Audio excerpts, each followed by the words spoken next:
નમસ્કાર, સીએનબીસી બજારની ખાસ રજૂઆત કોમોડિટી રિપોર્ટમાં આપનું સ્વાગત છે અને હું છું ઝરણા ટંડેલ। આમ તો આ સપ્તાહ નાનું રહ્યું, પણ નોન એગ્રી કોમોડિટીમાં ઘણા બધા ઉતાર ચઢાવ રહ્યા।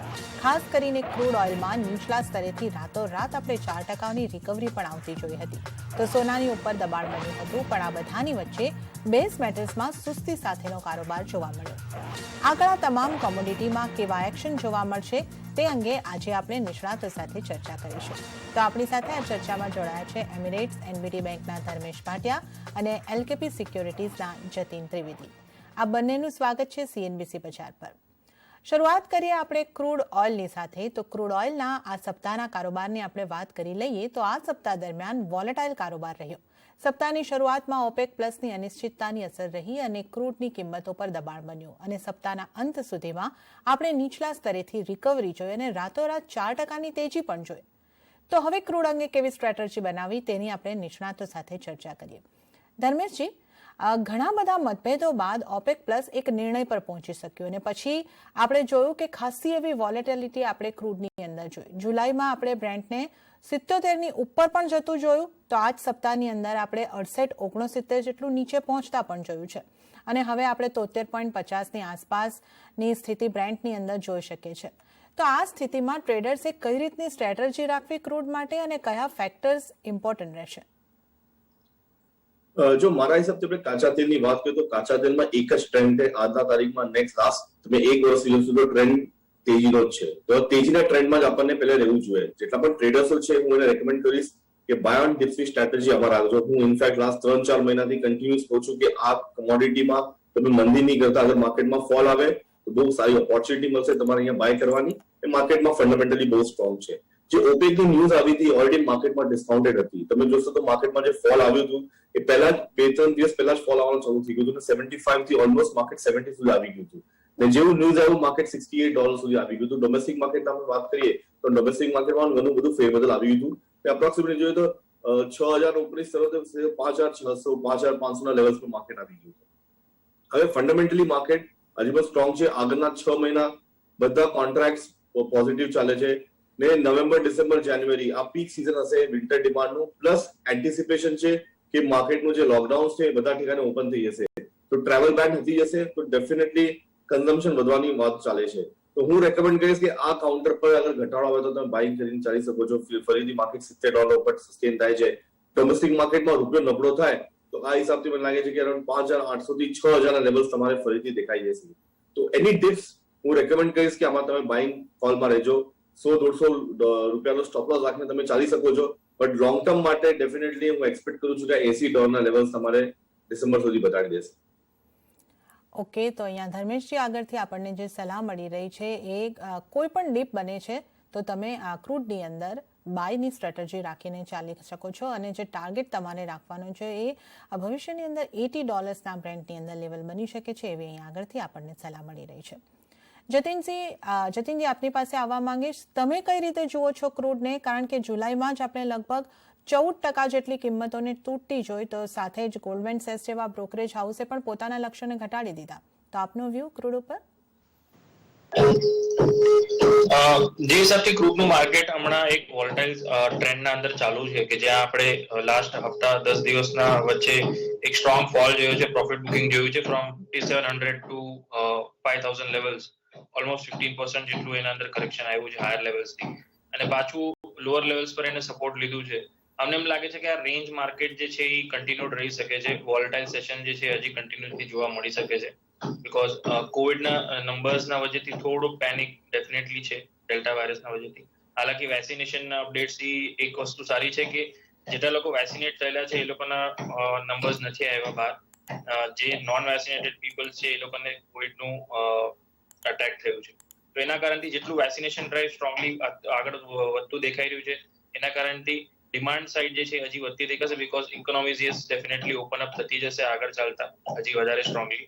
સો હમણાં અમે લોકો રેકમેન્ડ કરીએ છીએ કે 5600-5700 on the higher side base stop target રાખીને અને લોઅર એન્ડ પર 5000 ના નીચે જ્યાં સુધી પાછું ટ્રેડ નથી કરતું ત્યાં સુધી લોંગ પોઝિશન જે છે એ ડિપમાં બનાવીને ચાલી શકાય છે।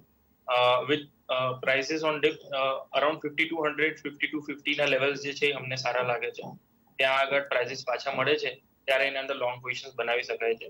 For the higher levels target of around 5600 positional trade રહેશે આ ટ્રેડિંગ પર્પઝ માટે નથી. ઓકે, તો અહીંયા આગળથી આપણને જતીનજી તરફથી પોઝિશનલ ટ્રેડ મળી રહ્યો છે. જણાવેલા લેવલનું તમારે ખાસ ધ્યાન રાખવાનું રહેશે અને ડીપ મળે છે તો ત્યાંથી તમે લોંગ કરી શકો છો એવી સલાહ આપણને જતીનજી તરફથી પણ મળી રહી છે.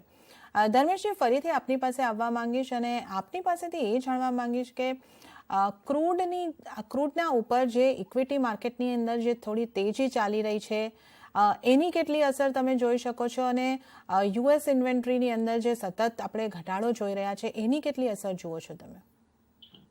જો આજના તારીખમાં કાચા તેલ ને જે ઇક્વિટી માર્કેટ છે એ ટેન્ડમમાં ચાલે છે. બંને માર્કેટ ઓલમોસ્ટ હાઈ પર ચાલે છે. બટ ફંડામેન્ટલી હજી પણ કાચા તેલમાં કન્ઝમ્પશન ડિમાન્ડ એઝ સચ વધી નથી.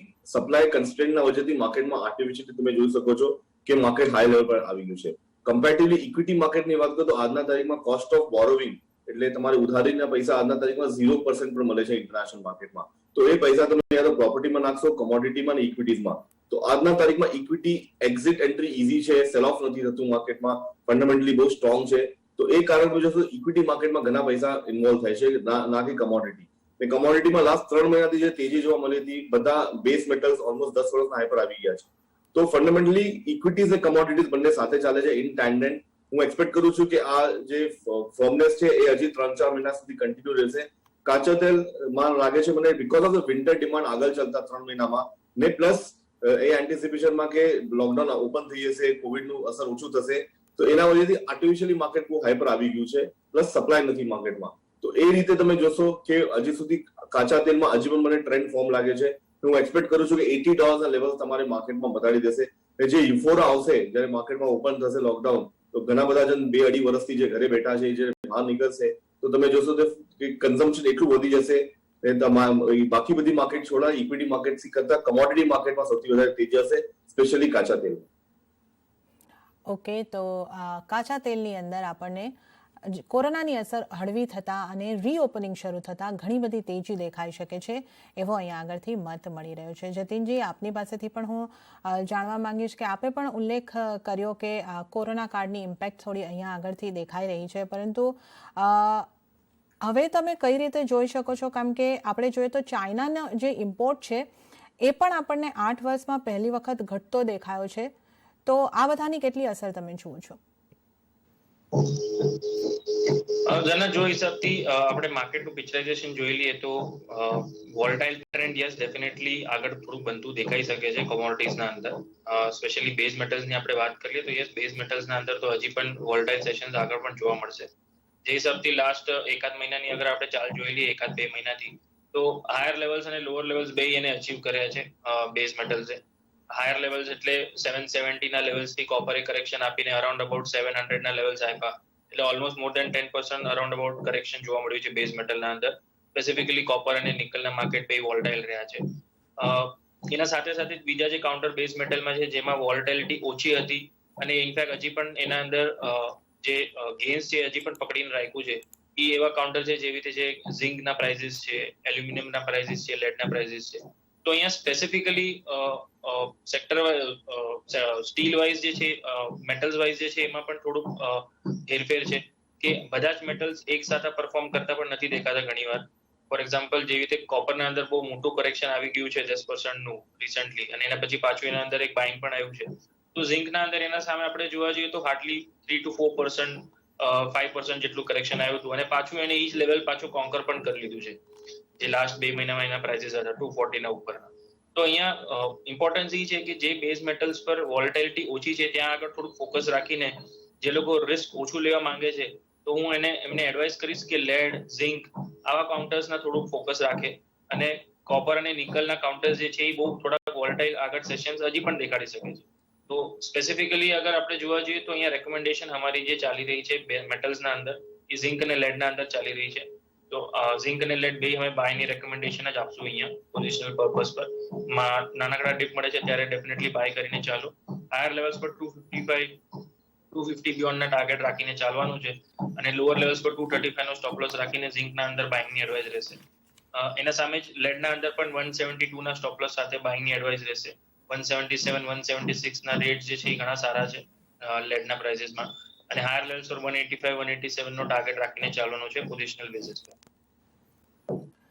ઓકે, તો ઝિંક અને લેડની ઉપર અહીંયા આગળથી આપણને બેઝ મેટલ્સની અંદર ખરીદી કરવાની સલાહ મળી રહી છે. તો આપણે મેટલ્સની વાતની શરૂઆત કરી દીધી છે, તો હવે આપણે મેટલ્સની ચર્ચા સાથે આગળ વધીશું. તો આ સપ્તાહ દરમિયાન મેટલમાં આપણને નાની રેન્જની અંદર કારોબાર દેખાયો હતો. ડોલરની મજબૂતીની અસર પણ મેટલ્સ પર પડતી દેખાઈ હતી. સાથે ચાઇના પોતાના રિઝર્વથી વધુ નીલામી કરશે એવા પણ સમાચાર આપણને મળ્યા છે. એલએમઈ પર લેડની ઇન્વેન્ટરી 1 વર્ષના નીચલા સ્તરે પહોંચતી દેખાઈ, તો નિકલની ઇન્વેન્ટરીમાં પણ આપણે ઘટાડો થતો જોયો. ધર્મેશજી, મેટલ્સ માટે આપના મતે આ સપ્તાહ કેવું રહ્યું છે અને કઈ રીતે મૂલવો છો, અને આવનારા સપ્તાહમાં મેટલ્સમાં કેવા મૂવ્સ આવી શકે, કઈ મેટલ ઉપર કઈ રીતનો ટ્રેડ લઈ શકાય? જો આપણે બેઝ મેટલની વાત કરીએ તો બેઝ મેટલમાં લાસ્ટ આ મહિનામાં સૌથી વધારે વોલેટિલિટી જોવા મળી. 10% ઉપરથી 10% નીચે, ફરીથી માર્કેટ એક વોલ ઉપર આવી ગયું છે. જે બેઝ મેટલનું જે કિંગ કહેવાય છે ડોક્ટર કોપર છે, એમાં અગર તમે કન્ટિન્યુઅસલી તમે ધ્યાન રાખશો તો આ 700 નીચે ટકતો નથી ને 770 ઉપર આવતો નથી. માર્કેટ આ એક રેન્જમાં ચાલે છે, બટ આ રેન્જ આ ઇન્ટેક્ટ રહેશે જ્યાં સુધી માર્કેટ બ્રેક નહીં થશે. ફંડામેન્ટલી હજી પણ સપ્લાય કન્સ્ટ્રેન્ટ છે, ઘણા બધા માઇનો બંધ છે માર્કેટમાં, ઇરેગ્યુલેરિટી છે સપ્લાયમાં because of the covid supply. તો મારા હિસાબથી આ એક ફંડામેન્ટલી સ્ટ્રોંગ લેવલ્સ છે કમોડિટી માર્કેટ માટે. પ્લસ અગર તમે જોશો જે બાર્ટિક ડ્રાય ઇન્ડેક્સ છે, જે કમોડિટી માર્કેટમાં જે શિપમેન્ટ સપ્લાય કરે છે, એની પણ એમાં બહુ તેજી આવી ગઈ છે, એનું ફેર વધી ગયું છે. તો એ કારણે તમારે એન્ડ યુઝર માટે સ્પેશિયલી પ્રાઇસમાં એનો ઇમ્પેક્ટ થયું છે. તો એ પણ એક સપોર્ટિવ લેવલ છે જે માર્કેટને સપોર્ટ કરે છે પ્રાઇસને. હમણાં અગર તમે કોપરની વાત કરો તો કોપર 740 ના ઇર્દ ગિર્દ સસ્ટેન થાય છે. હું એક્સપેક્ટ કરું છું કે અરાઉન્ડ 755 ટુ 770 ના લેવલ્સ તમારે કોપરમાં ફરીથી તમે જોઈ શકશો. બીજું કાઉન્ટર છે નિકલ. નિકલ તમે જોશો લાસ્ટ વીક 1350 હતું, આજે ફરીથી 1450 ના ઇર્દ ગિર્દ સસ્ટેન થાય છે. નિકલ મારા હિસાબથી 1500 1550 ના લેવલ્સ તમારે શોર્ટ ટર્મમાં બતાવી શકે છે. આ પણ એક હોટ કોમોડિટી છે. ત્રીજી મારી ઇમ્પોર્ટન્ટ કોમોડિટી છે એલ્યુમિનિયમ. તમે જોશો એલ્યુમિનિયમમાં ત્રીજી વાર છે જે 200 ના લેવલ માટે ટેસ્ટ કરે છે ટ્રેડ કરવા માટે અને માર્કેટ બ્રેક કરવા માટે. જે દિવસે 200 ઉપર વીકલી ક્લોઝ આપ્યું, તમે એટલીસ્ટ એન્ટિસિપેટ કરો તો 5 થી 10% એટલે 210 થી 220 ના લેવલ્સ તમારે શોર્ટ ટર્મમાં બતાવી દેશે. તો આ 3 બેઝ મેટલ કોમોડિટી છે જ્યાં તમે ધ્યાન રાખો, ફંડામેન્ટલી બહુ સ્ટ્રોંગ છે. ને જે કોમોડિટી હું એક્સપેક્ટ કરું છું કે માર્કેટમાં રેન્જમાં રહેશે એ છે લેડ ને ઝિંક. હું ક્લાયન્ટને રેકમેન્ડ કરું છું કે અગર જે બહુ હાઈ ટ્રેડ નથી માંગતા અને સ્પેક્યુલેશન કરવા નથી માંગતા તો તમે ઝિંક વેચીને લેડ બાય કરી શકો છો. બંનેનું જે ડિફરન્સ છે એ ઓલમોસ્ટ 50 થી 60 રૂપિયાનું થઈ ગયું છે. એ યુઝ્યુઅલી તમે અગર યર ઓન યર જોશો તો આનું જે રેન્જ છે 5-10 રૂપિયાનું રેન્જ હોય છે. આજના તારીખમાં 50 રૂપિયાનું રેન્જમાં આવી ગયું છે. તો જ્યાં સુધી માર્કેટ તેજીમાં યુફોરિયા રહેશે તો આ રેન્જ વધતું રહેશે, અને જ્યારે માર્કેટ મંદીમાં આવશે આ રેન્જ કન્વર્ટ થઈ જશે. તો ઘણા બધા ટ્રેડરો છે જે ઝિંક વેચીને લેડ બાય કરે છે. આ પણ એક આર્બિટ્રાજ માટે બહુ સારી ઓપોર્ચ્યુનિટી છે જે ક્લાયન્ટ આમાં ધ્યાન રાખી શકે છે, જેમાં કન્ટિન્યુઅસલી તમારે 5-6 રૂપિયાની વોલેટિલિટી જોવા મળશે. અપસાઇડ લિમિટેડ છે, ડાઉનસાઇડ વધારે મળી શકે છે. તો હું આ પણ કમોડિટીમાં રેકમેન્ડ કરીશ તમારે. ઓકે, તો ધર્મેશજી તરફથી આપણને તમામ મેટલ્સ ઉપર જે સલાહ મળી રહી છે, એક વખત હું તમને ફરીથી જણાવી દઉં તો તમને સલાહ મળી રહી છે કે ઝિંકને વેચીને તમે લેડને બાય કરી શકો છો. આ ઉપરાંત તમે કોપરની અંદર બાયની સ્ટ્રેટેજી રાખીને ચાલી શકો છો. નિકલની અંદર પણ તમે બાયની સ્ટ્રેટેજી રાખી શકો છો, અને એલ્યુમિનિયમમાં પણ તમે બાયની રણનીતિ અપનાવીને મેટલ્સની અંદર તમે કારોબાર કરવો હોય, ટ્રેડ કરવો હોય તો અહીંયા આગળ તમને ધર્મેશજી તરફથી આ સલાહબંધી દેખાઈ રહી છે. તો આ સાથે કોમોડિટી રિપોર્ટની અંદર સમય થઈ રહ્યો છે એક નાનકડા વિરામનો. અહીં લઈશું એક નાનકડો વિરામ અને ત્યારબાદ આપણે ફોકસમાં રહેનારી અન્ય કોમોડિટી અંગેની ચર્ચાને આગળ વધારીશું.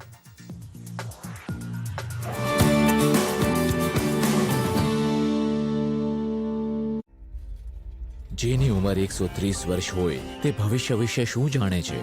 ખરેખર જોઈએ તો ઘણો બધો. અમારા ઉત્પાદ ઉપયોગમાં લેવા માટે નથી બનાવવામાં આવતા, પણ તે આધાર આપવા માટે બનાવવામાં આવે છે. ખરેખર તો આપણે ક્યાં જઈ રહ્યા છીએ અને કોની સાથે જઈ રહ્યા છીએ એ મહત્વનું છે. એક આશાસ્પદ ભવિષ્ય તરફ પ્રયાણ કરીએ. એક ભવિષ્ય કે જેમાં શક્યતાઓ છે.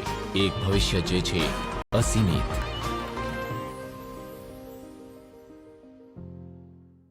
देश की प्रगति और सुरक्षा में 102 वर्षों से न्यू इंडिया एश्योरेंस दे रहा है अपना योगदान. आजादी के इस 75 साल में चलो मनाए भारत सरकार द्वारा आयोजित अमृत महोत्सव और उसी के साथ हमारा 103वां स्थापना दिवस भी. न्यू इंडिया एश्योरेंस, विश्वास इंडिया का.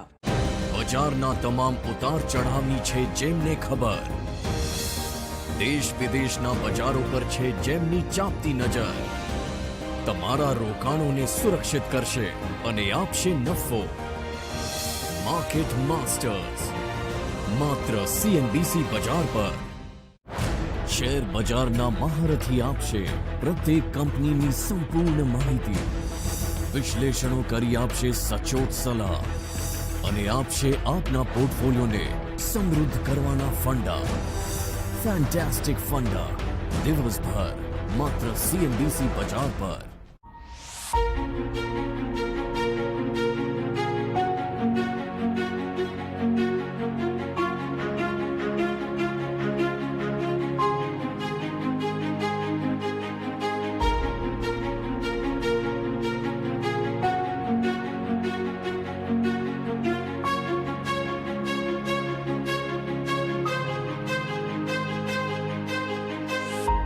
Mutual fund investments are subject to market risks. Read all scheme-related documents carefully.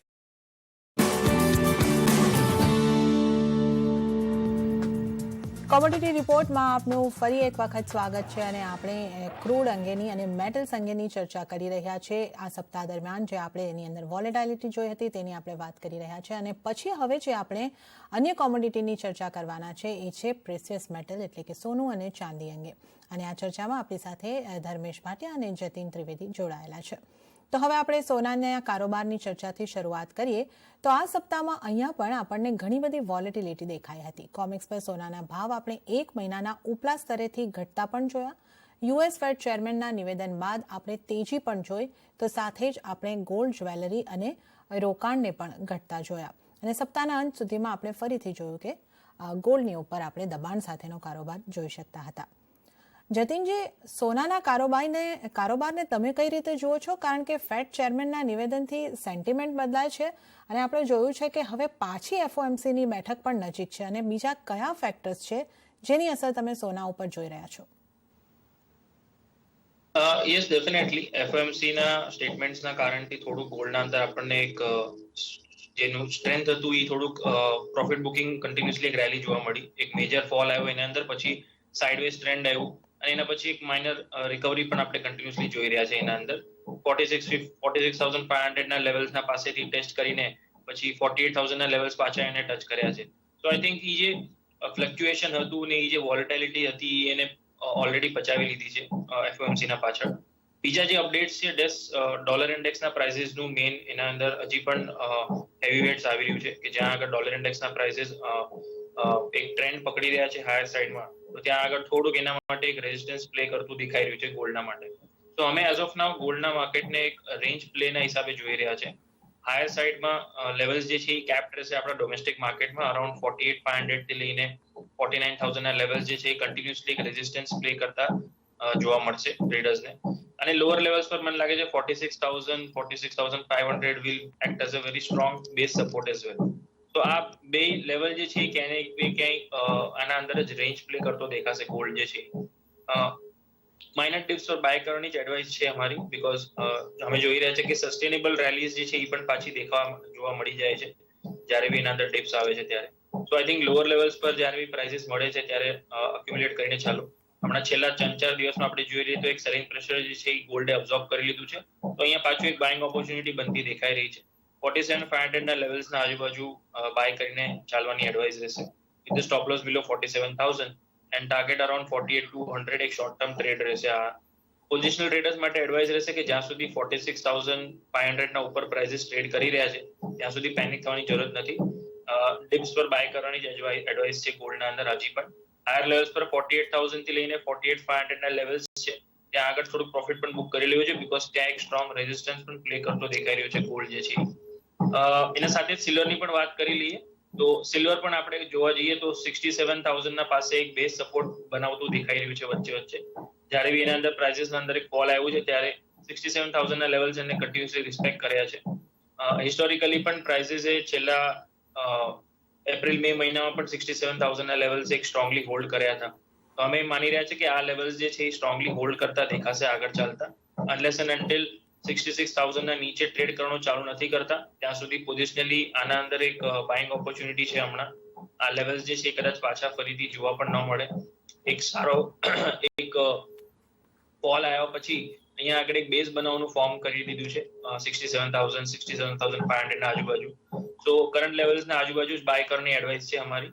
The stop loss below 66,000 and upside potential જે અમને લાગે છે 69,000 થી 70,000 નો લાગે છે ઇમિડિયેટ બેસિસ પર સિલ્વરના. ઓકે, તો જતીનજી તરફથી આપણને સોના અને ચાંદી બંનેને માટે જે સલાહ મળી રહી છે, બંનેની અંદર બાય કરવાની સ્ટ્રેટેજી રાખીને ચાલવાની અહીંયા આગળથી સલાહ મળી રહી છે.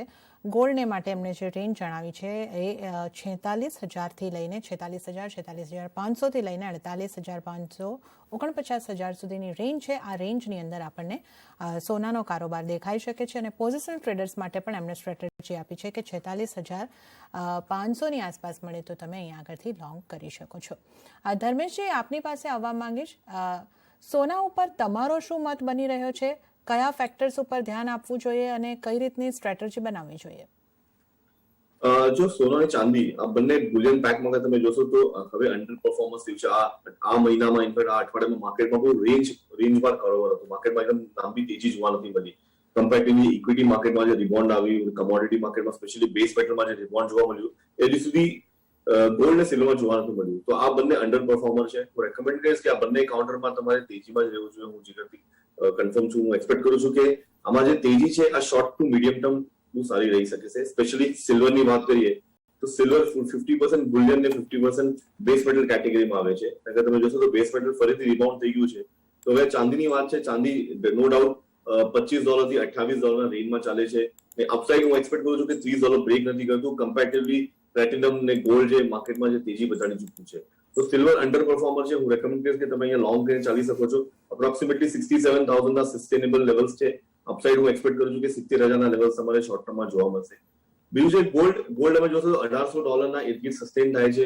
હજી પણ ડોલર ઇન્ડેક્સ એઝ સચ મજબૂત થાય છે તો કમોડિટીમાં તમે સેલ ઓફ જોઈ શકો છો.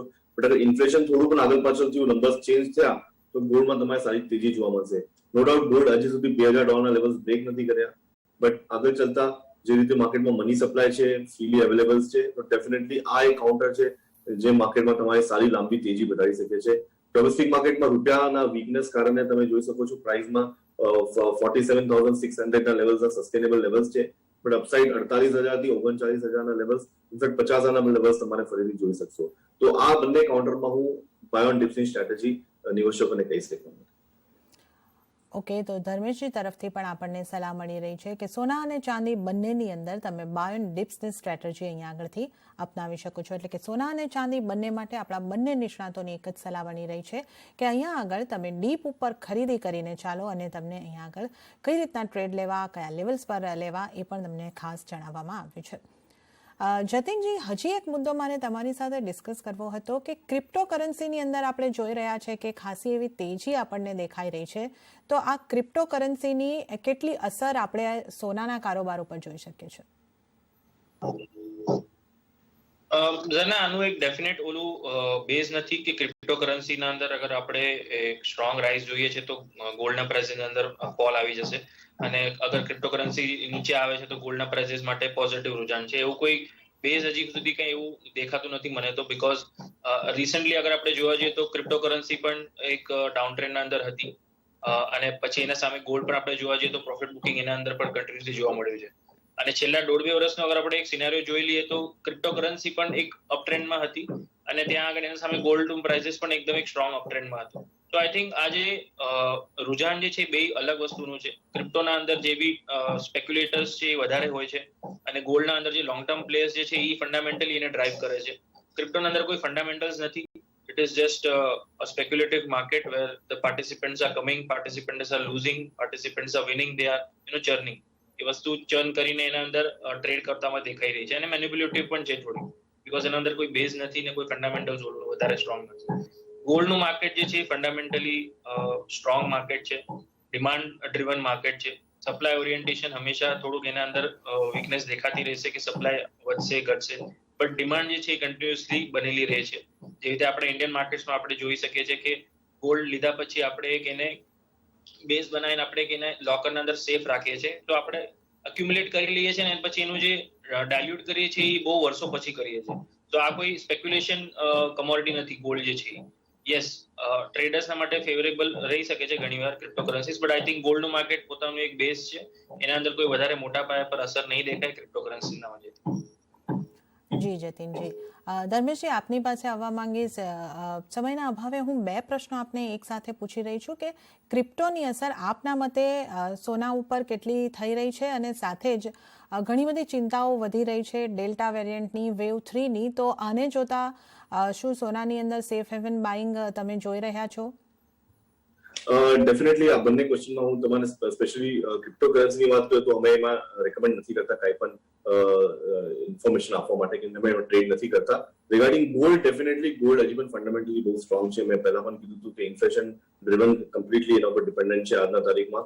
જે રીતે મની સપ્લાય છે કમોડિટી માર્કેટમાં, ડેફિનેટલી ગોલ્ડમાં એને સપોર્ટ મળશે. રિગાર્ડિંગ ડેલ્ટા વેરિયન્ટ માર્કેટમાં આજના તારીખમાં જે ચેન્જીસ આવે છે, ડેફિનેટલી આ એક જ છે કે આનું જ્યારે વેક્સિનેશન થઈ જશે, ઇનફેક્ટ હું પણ કોવિડમાં થઈ ગયો છું, કોવિડનો અસર ડિપેન્ડ્સ અપોન કે તમારી બોડીની ઇમ્યુનિટી કેટલું સ્ટ્રોંગ છે. ને અગર તમે વેક્સિન લઈ લેશો તો ડેફિનેટલી તમારી બોડીમાં સ્ટ્રોંગ રહેશે ને તમારી રિકવરી બહુ ફાસ્ટ હશે. તો હું રેકમેન્ડ કરીશ નિવેશકોને કે ડેફિનેટલી તમે વેક્સિન લઈને રાખજો, કેમ કે આ ઇમ્પોર્ટન્ટ છે. ને આ જે રીતે માર્કેટમાં ફરે છે જે વાયરસ, એના માટે સ્પેશિયલી તમારા માટે, તમારું હેલ્થ માટે એ સારું રહેશે.